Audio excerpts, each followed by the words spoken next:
এহাল কৃষক দম্পতিৰ কৃষি কৰ্মৰে স্বাৱলম্বিতাৰ সপোনৰ দুখ দুৰ্দশাৰ জিয়া বাস্তৱ ছবি। পথাৰো আমাৰ, বজাৰো আমাৰ। ৰাজ্য চৰকাৰৰ শ্লোগানে ঢুকি পোৱা নাই টিহু গোবৰাদলৰ এহাল কৃষক দম্পতিক। বন্ধাকবি, বেঙেনা, বিলাহীৰ লগতে বিভিন্নবিধ শাক পাচলিৰ খেতি কৰি বিপদত খেতিয়ক দম্পতিহালৰ। উপযুক্ত বজাৰৰ অভাৱত গোধনক খাবলৈ দিছে খেতিয়কৰ আশাৰ ফচল। উচিত মূল্য নোপোৱাত বৃহৎ লোকচানৰ সন্মুখীন হ'ল এহাল কৃষক দম্পতি। বহিৰাজ্যৰ পৰা আমদানি হোৱা শাক পাচলিৰ বাবে লোকচানৰ সন্মুখীন টিহুৰ গোবৰাদলৰ খেতিয়ক। এই কৃষক দম্পতিহাল এতিয়া সৰ্বহাৰা আৰু দিশহাৰা হৈ পৰিছে এনেকুৱা পৰিস্থিতিৰ পিছত চৰকাৰক বজাৰ মূল্য নিৰ্ধাৰণ কৰিবলৈ কান্দি কান্দি আহ্বান দম্পতিহালৰ। হাঁচতীয়া ধন খৰচ কৰাৰ লগতে ধাৰ লৈ অনা ধনো হেৰুৱাই দম্পতিহালৰ জীৱনলৈ নামি আহিছে কাল অমানিশা। এডৰা বাঁহৰ সাঁকোৰে নৈ পাৰ হৈ কষ্টৰে মাজেৰে খেতি কৰি ফচল উৎপাদন কৰা দুই স্বামী স্ত্ৰীৰ সপোন এনেকৈ মৰহিব নেকি? এই ঘটনাৰ পিছতো গাঁৱে গাঁৱে নিযুক্তি হৈ থকা গ্ৰাম সেৱকবোৰে খবৰ নোলোৱাৰ অভিযোগ দম্পতিহালৰ।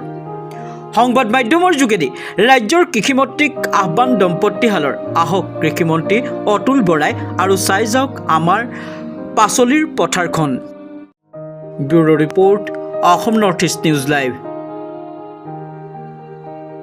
মানে খেতি পথাৰত আপোনালোকৰ পৰিয়ালক দেখা পাইছোঁ একেলগে আপুনিও মানে খেতি পথাৰত ব্যস্ত হৈ আছে।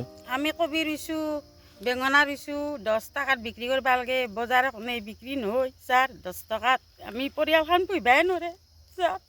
আমি এতিয়া কি কৰোঁ, উপায় নাই। কেনেকুৱা সুবিধা পাইছে চৰকাৰখনৰ পৰা? আকৌ পোৱা নাই আমি। চৰকাৰেতো বহুকেইটা আঁচনি ঘোষণা বহুকেইটা কৰিছে। দিছে, আমি আকৌ পোৱা নাই এতিয়ালৈকে। কি মানে ফচল ৰুইছে ইয়াতে?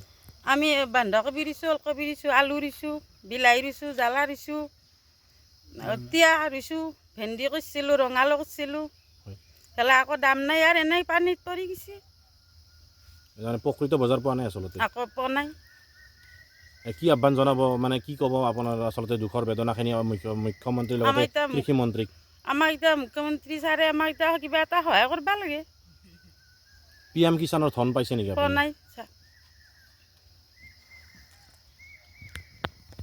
কি ক'ব আচলতে মুখ্যমন্ত্ৰী আৰু কৃষিমন্ত্ৰী ডাঙৰীয়াক?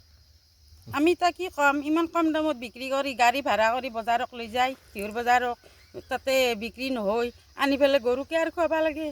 আমি আৰু কি কৰিম? সেই মালটো আমি ইয়াতো উপায় নাই আৰু কৰিব লাগিল।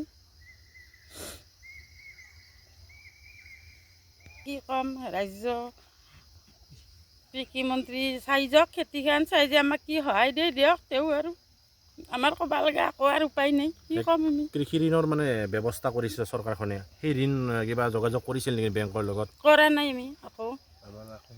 আকৌ সুবিধা নাই, আমি নাজানো। আকৌ কোনো দিহাও দিয়া নাই। আজিকালি চব নিজা নিজা কৰি যায়। আমি আপোনাৰ অঞ্চলৰ গ্ৰাম সেৱকজনৰ নাম জানে আপুনি? নাই, নাজানো। পুতুল কলিতা আগে আছিল, আমি এতিয়া নাজানো, যাবাৰো নাই এইগিলাখানক।